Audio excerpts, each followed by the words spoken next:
नमस्कार, ई स्लेट की communication model की सीरीज़ में आप सभी का स्वागत है। कम्युनिकेशन मॉडल की सीरीज़ में आज जो हमारा टॉपिक है वो है विल्बर-शॉर्म का मॉडल, कम्युनिकेशन मॉडल ऑफ विल्बर-शॉर्म। 1954 में विल्बर-शॉर्म ने ये मॉडल दिया था, जो बेसिकली जो शैनन-वीवर का लीनियर मॉडल था उसी पर डिपेंड करता है। वहीं से उन्होंने शुरुआत की थी, उसको फिर उन्होंने अपने हिसाब से उसमें कुछ नए एलिमेंट्स जोड़कर और कुछ उसकी नई इंटरप्रिटेशन जोड़कर अपने हिसाब से उनकी व्याख्या की थी। विल्बर-शॉर्म का जो मॉडल था वो उस मॉडल में उन्होंने interpersonal communication, intrapersonal communication, group communication और मास कम्युनिकेशन, इन सारे कम्युनिकेशन के सभी प्रोसेस को एनालाइज किया था, उनका विश्लेषण किया था। यानी किसी एक कम्युनिकेशन के टाइप पर ये डिपेंड नहीं था या उस पर बेस नहीं था, ये कम्युनिकेशन के डिफरेंट टाइप्स पर बेस था। यानी कि अगर इनके मॉडल के थ्रू अगर हम कम्युनिकेशन प्रोसेस को समझें तो ये चारों टाइप्स जो हैं कम्युनिकेशन के, उन चारों टाइप्स के प्रोसेस को हम आसानी से समझ सकते हैं। तो जैसे मैंने आपको शुरुआत में बताया कि विल्बर-शॉर्म का जो मॉडल था वो शैनन-वीवर के मॉडल पर डिपेंड था, उन पर बेस था। तो शैनन-वीवर का जो मॉडल था, उन्होंने विल्बर-शॉर्म ने सबसे पहले लीनियर फॉर्मेट में शैनन-वीवर के मॉडल को ही अपना बेस माना और उन्होंने बोला कि सबसे पहले कोई भी मैसेज जो सोर्स है, यानी कि जो मैसेज को देने वाला है, जहाँ से मैसेज का ओरिजिन हुआ है, वो रिसीवर को आसानी से समझ आ सकने योग्य भाषा में उसको बदलकर एनकोड करता है, यानी कि भेजता है सिग्नल के फॉर्म में। सिग्नल मतलब कि जैसे मान लीजिए शब्दों के फॉर्म में या फिर लिख कर या किसी भी फॉर्म में, किसी भी सिग्नल के माध्यम से, यानी जो कंटेंट होता है उसको रिसीवर तक पहुंचाने के लिए जो भी माध्यम यूज़ होता है वो है सिग्नल। और फिर जो रिसीवर होता है वो उसको अपनी समझ के योग्य, अपनी समझ के अनुसार डिकोड करता है और लास्ट में वो जो पूरा मैसेज है वो डेस्टिनेशन तक पहुंचता है। यानी कि जो सोर्स कहना चाहता था रिसीवर को, या जो सोर्स रिसीवर को कहना चाहता था वो उसे उस फॉर्म में समझ लेता है, तब तो ये कम्युनिकेशन का प्रोसेस सही दिशा में जाता है। लेकिन अगर ऐसा होता है कि सोर्स जो कहना चाहता था रिसीवर को, रिसीवर वो उसको नहीं समझ पाया, उसने मिसअंडरस्टैंड किया, इसका मतलब कहीं ना कहीं कम्युनिकेशन में गैप है। फॉर एग्जाम्पल, अगर मान लीजिए मैं आपको विल्बर-शॉर्म का मॉडल समझा रही हूँ और मेरे कम्युनिकेशन में कुछ गड़बड़ हो, मैं अच्छे से नहीं समझा पाऊँ, तो क्या होगा कि जो मेरी नॉलेज है विल्बर-शॉर्म मॉडल को लेकर, वो पूरी नॉलेज आप तक नहीं पहुंच पाई, आपने कहीं मिसअंडरस्टैंड किया, कहीं कुछ गलत समझा, इसका मतलब हमारे बीच में जो कम्युनिकेशन हुआ है कहीं ना कहीं उसमें कोई ना कोई रुकावट है। या तो मैं चीज़ों को अच्छे से एनकोड नहीं कर पाई या फिर आप चीज़ों को अच्छे से डिकोड नहीं कर पाए। विल्बर-शॉर्म के अकॉर्डिंग कम्युनिकेशन का प्रोसेस तभी सक्सेसफुल होता है जब सोर्स जो मैसेज देता है, रिसीवर उसको उसी अंदाज में या उसी तरीके से अपने आप डिकोड कर पाता है या ग्रहण कर पाता है, जिस वे में या जिस तरीके से या जिस कॉन्टेक्स्ट में सोर्स ने या सेंडर ने उसको मैसेज दिया है। यानी कि अगर हमारे बीच में, आपके और मेरे बीच में, जो भी मेरा वीडियोस देख रहे हैं, उनके बीच में कम्युनिकेशन प्रोसेस सही है, अगर मेरे में अच्छी कम्युनिकेशन स्किल्स है, मैं आपको अच्छे से समझा पा रही हूँ, तो आप पूरा विल्बर-शॉर्म का मॉडल उसी तरह से समझेंगे। या कम्युनिकेशन होने के बाद, कम्युनिकेशन पूरा होने के बाद आपको विल्बर-शॉर्म मॉडल की उतनी समझ आ जाएगी जितनी कि मुझे है। यानी जो मैसेज मेरे पास है, जो नॉलेज मेरे पास है, अगर मैं उसको 100% आपको देने में सक्षम हो गई, इसका मतलब मेरा और आपके बीच में कम्युनिकेशन लेवल अच्छा है। ये सब बातें विल्बर-शॉर्म ने कही, जो मैं एकदम सरल शब्दों में आपको बता रही हूँ। इसके बाद एनकोडिंग और डिकोडिंग हम प्रीवियस बहुत सारे मॉडल्स में पढ़ चुके हैं। एक बार और मैं अगर आपको बता दूँ, आप अगर चैनल पर नए हैं और पहली बार एनकोडिंग और डिकोडिंग वर्ड सुन रहे हैं, तो एनकोडिंग का मतलब होता है, हम जब किसी को, रिसीवर को कुछ बात कहते हैं, तो हम जो भी बात कहना चाहते हैं उसको रिसीवर को आसानी से समझ आ जाए ऐसी लैंग्वेज में या ऐसे तरीके से चेंज करते हैं, उसको कहते हैं एनकोडिंग। और जब हम किसी से कुछ बात लेते हैं, जब हम रिसीवर होते हैं और सेंडर हमसे कुछ बात कहता है, तो हम उसको अपने अकॉर्डिंग अपनी भाषा में या जिस तरह से हमें आसानी से समझ आ जाए उस प्रोसेस में डीकोड करते हैं, उसको बोलते हैं हम डीकोडिंग। यानी कि एक सिंपल भाषा में अगर हम कहें तो हमारे इमोशंस को कंटेंट में कन्वर्ट करने की प्रक्रिया एनकोडिंग कहलाती है। इसके बाद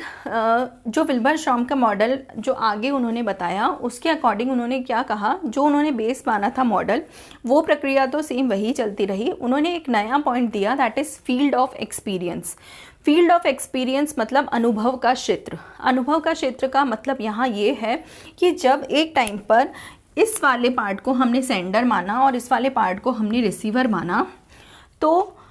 इन दोनों के बीच में जो भी कम्युनिकेशन हो रहा है वो कम्युनिकेशन कितना अच्छा है, कितना सही है, कितना गलत है, या वो कम्युनिकेशन पूरा सफल हुआ है या नहीं हुआ है, ये है इस बात पर भी बहुत डिपेंड करता है कि इन दोनों का फील्ड ऑफ एक्सपीरियंस कितना है, यानी अनुभव का क्षेत्र कितना है। यानी कि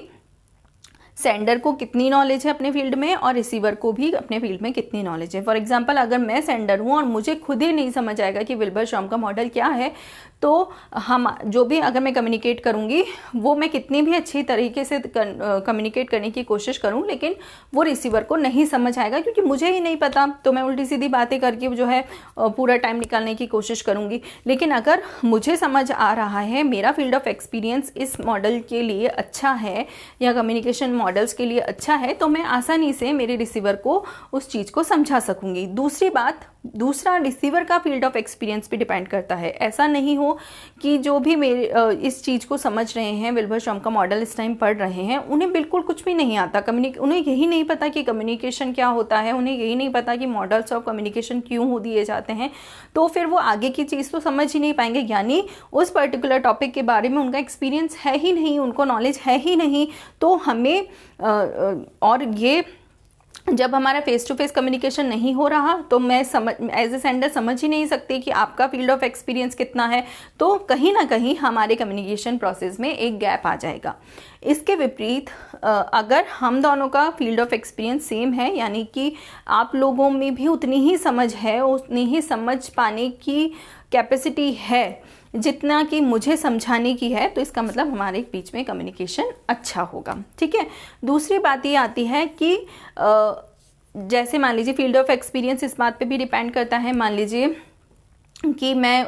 हो सकता है विल्बर श्रॉम का मॉडल 10th क्लास में कम्युनिकेशन का पेपर है किसी यूनिवर्सिटी में, तो 10th क्लास के बच्चों को समझा रही हूँ, तो उनका एक्सपीरियंस अलग होगा, ग्रेजुएशन के बच्चों का अलग होगा, PhD लेवल के बच्चों का अलग होगा। तो अलग अलग एक्सपीरियंस के आधार पर उनका जो समझने का तरीका है या मेरे मैसेज को ग्रहण करने का तरीका है वो भी अलग अलग होगा। तो पूरी बात कुल मिलाकर कहने का मतलब ये है कि जो पूरा प्रोसेस होता है जिसमें कोई सोर्स किसी मैसेज को एनकोड करता है, सिग्नल में कन्वर्ट करता है और रिसीवर उसको डीकोड करता है अपनी भाषा में, और लास्ट में वो अपने गंतव्य स्थान यानी डेस्टिनेशन तक पहुंचता है। इस पूरे प्रोसेस में सेंडर और रिसीवर के फील्ड ऑफ एक्सपीरियंस, उनका कल्चरल बैकग्राउंड, उनका फैमिली बैकग्राउंड भी बहुत मैटर करता है। कोई भी फॉर एग्जाम्पल एकदम सरल भाषा में अगर मैं आपको कहूँ तो हमारे अच्छे फ्रेंड्स कौन बनते हैं या किससे हमारी ज़्यादा अच्छे से पटती है, जिनका बैकग्राउंड या जिनकी नॉलेज या किसी भी एक्सपेक्ट में वो हमसे थोड़ा बहुत सेम रहते हैं। जब दो लोगों के बीच में बहुत ज़्यादा डिफ्रेंसिएशन होता है तो उनके बीच में कम्युनिकेशन अच्छा नहीं हो पाता। लेकिन अगर कोई दो लोग आपस में अच्छी सेम सोच रखते हैं किन्हीं पॉइंट्स को लेकर, तो उनके बीच में कम्युनिकेशन अच्छा हो पाता है। यही कारण है कि कुछ लोग हमारे फ्रेंड्स बन जाते हैं, कुछ लोगों से हमारी उतनी अच्छी दोस्ती नहीं हो पाती है। तो साइकोलॉजिकली ये इसी मॉडल पर बेस्ड होता है। फॉर एग्जाम्पल, बहुत अच्छे एग्जाम्पल से अगर मैं आपको समझाऊँ, एक बहुत शॉर्ट एग्जाम्पल से और इजी एग्जाम्पल से हमको समझाऊँ कि मान लीजिए कोई जो है पर्सन है वो अपने सर्वेंट को कहता है कि John please bring something hot for me as I am feeling sore थॉट यानी कि प्लीज़ मेरे लिए कुछ गर्म चीज़ लेके आओ, मुझे जो है बहुत सोर थॉट फील हो रहा है, और उसका जो सर्वेंट है वो उसके लिए मान लीजिए गर्म पानी करके ले आता है, लेकिन जो पर्सन था उसे क्या चाहिए था, उसे उस टाइम हॉट कॉफ़ी चाहिए थी, ठीक है। इसी के बजाय अगर मान लीजिए उस पर्सन का कोई अच्छा फ्रेंड होता जो उसको बहुत अच्छे तरह से जानता, उसकी वाइफ होती, उसकी मदर होती, तो वो समझ जाती कि इसने कुछ हॉट मंगाया है पीने के लिए, तो इसका मतलब इसको कॉफ़ी पीने की इच्छा हो रही है। बहुत सिंपल एग्जांपल है, अपने घरेलू रोज़मर्रा के जीवन में इस तरह के बहुत सारे इंसिडेंट होते हैं, और कभी कभी हमें लगता है कि कुछ पर्सन्स हमारे बिना कहे हमारी बातों को समझ जाते हैं, या हम कुछ थोड़ा भी कहें तो वो हमारे इशारों को समझ जाते हैं। तो इसी पर ये पूरा प्रोसेस बेस्ड है, जिसमें कि जो कम्युनिकेशन का प्रोसेस होता है, यानी सेंडर रिसीवर से जो कुछ भी कहता है वो रिसीवर अगर उसको उसी फॉर्म में एक्सेप्ट करता है, लेता है, समझता है जिस फॉर्म में सेंडर ने कहा है, यानी कम्युनिकेशन का प्रोसेस बहुत अच्छा हुआ है। और उन दोनों के बीच में जो फील्ड ऑफ एक्सपीरियंस है, या जो कल्चरल बैकग्राउंड है उनका, या जिस भी तरह का जो भी बैकग्राउंड है, या उनकी जो भी थॉट्स हैं, उसमें कहीं ना कहीं सेम थॉट्स मैच करती हैं, और वो एक दूसरे की चीज़ों को आसानी से समझ सकते हैं। इसके विपरीत अगर दो पर्सन के बीच में फील्ड ऑफ एक्सपीरियंस अच्छा नहीं होता है, उनका अनुभव का क्षेत्र एक दूसरे से अलग होता है, या किसी का ज़्यादा होता है, किसी का कम होता है, तो वो आपस में अपनी बातों को अच्छी तरह से नहीं समझ सकते। That's all about Wilbur शॉम model of communication. तो आई होप कि आप लोगों को समझ आ गया हो। ये मैं छोटे छोटे एग्जांपल्स एकदम इसलिए देती हूँ क्योंकि ताकि आप लोगों का एकदम कॉन्सेप्ट क्लियर हो जाए। मेरा उद्देश्य ये नहीं है कि आपको कुछ रटवाना है या नहीं। ये बहुत जिसको बोलते हैं ना, बहुत इंटरेस्टिंग सब्जेक्ट है अगर आप इंटरेस्ट लेके पढ़ें तो। और अगर आप नोट्स बनाना चाहें तो इन पॉइंट्स को यहाँ से आप अपनी नोटबुक में उतार सकते हैं, और अगर आपको PDF फॉर्मेट में नोट्स चाहिए तो आप कमेंट बॉक्स में कह सकते हैं, लिख सकते हैं, मुझे बता सकते हैं, मैं आपको प्रोवाइड कराने की पूरी कोशिश करूँगी। इसी के साथ अगर आपको वीडियो अच्छा लगा, समझ आया, तो प्लीज़ कमेंट बॉक्स में लिख दीजिए। अगर कहीं कोई डाउट है तो भी लिख दीजिए, मैं पूरी कोशिश करूँगी आपके हर डाउट को क्लियर करने की। और अच्छा लगा तो वीडियो को लाइक कीजिए, मेरे चैनल को सब्सक्राइब कीजिए, बेल आइकन पर क्लिक ज़रूर कीजिए, ताकि